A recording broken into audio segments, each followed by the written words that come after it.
Welcome back to BYoungMinistry.com, to another blog and to another podcast. Today we're in Revelation chapter 6, verses 12 through 14, which reads, I watched as he opened the sixth seal.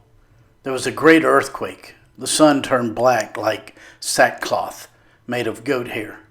The whole moon turned blood red, and the stars in the sky fell to the earth, as figs drop from a fig tree when shaken by a strong wind. The heavens receded like a scroll being rolled up, and every mountain and island was removed from its place. That's Revelation chapter 6, verses 12 through 14.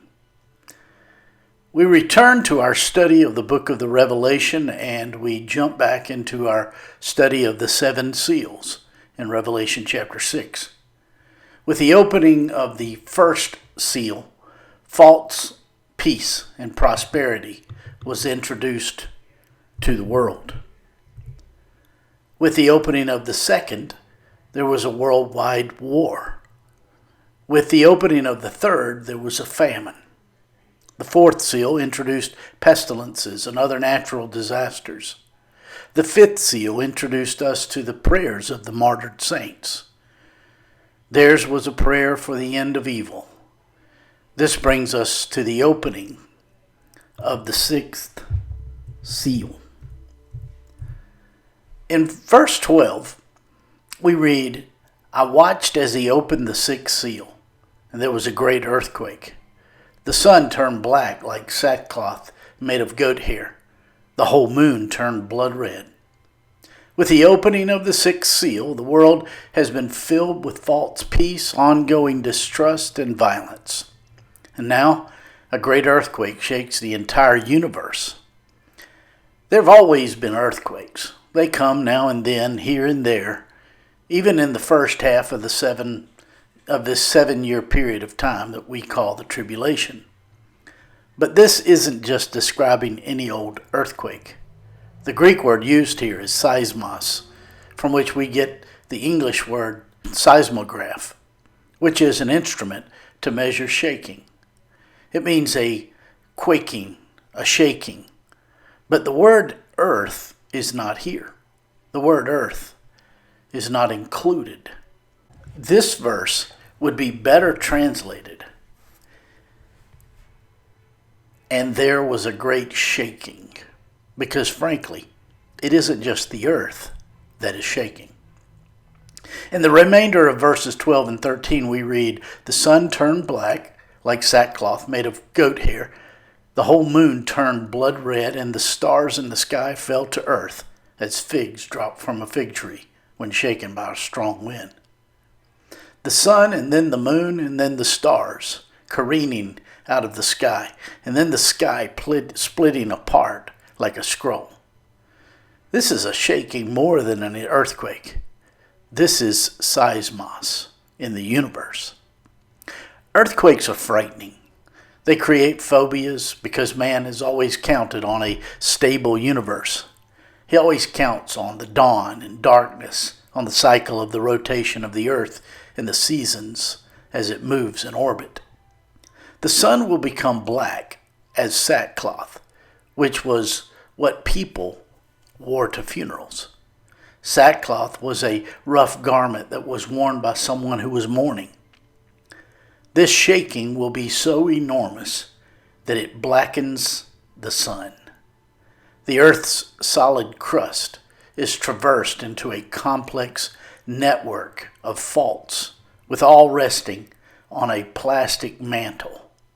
And the vast network of unstable earthquake belts around the world suddenly will slip and fracture on a global basis, and a gigantic earthquake will ensue. This is evidently and naturally accompanied by tremendous volcanic eruptions, spewing vast quantities of dust and steam and gases into the upper atmosphere. It is probably these that will cause the sun to be darkened and the moon to appear blood red. This will be a total eclipse. The blackened sun, of course, then will hide the moon because it only reflects the sun. When this begins to happen, it will affect everything. There will be no daylight. All the cycles by which animals function, plants function, humans function will be thrown into total chaos. Then the stars will fall out of the sky. This will probably be a meteor shower. The stars moving out of their orbits will result in the collapsing of the universe. The earth then will plummet with fiery balls coming out of the sky. In verse 14 we read, "The heavens receded like a scroll being rolled up, and every mountain and island was removed from its place."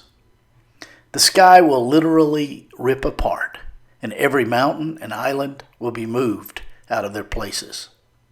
This sequence fits exactly the sequence in Matthew 24 and Luke 21, as does Joel chapter 2. The result of the sixth seal is fear. In fact, when all of this happens, we are told by the Lord Jesus in Luke chapter 23, people will pray for the mountains to fall on them. This will be a prayer for suicide. They will be so afraid that they would rather die than face the wrath of the Lamb. Fear is a powerful emotion. It takes control sometimes of the will and makes people behave in ways that are inexplicable.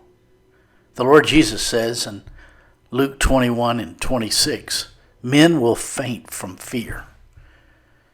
The word faint appears only in Luke chapter 21 and 26, and it literally means to breathe out the last breath. When that day comes, there will be such fear that people will be scared to death. Some will die on the spot. They will die from sheer terror because they will realize they have fallen into the hands of the living God. My friends, I trust this blog and this podcast are helpful to you in your walk with the Lord.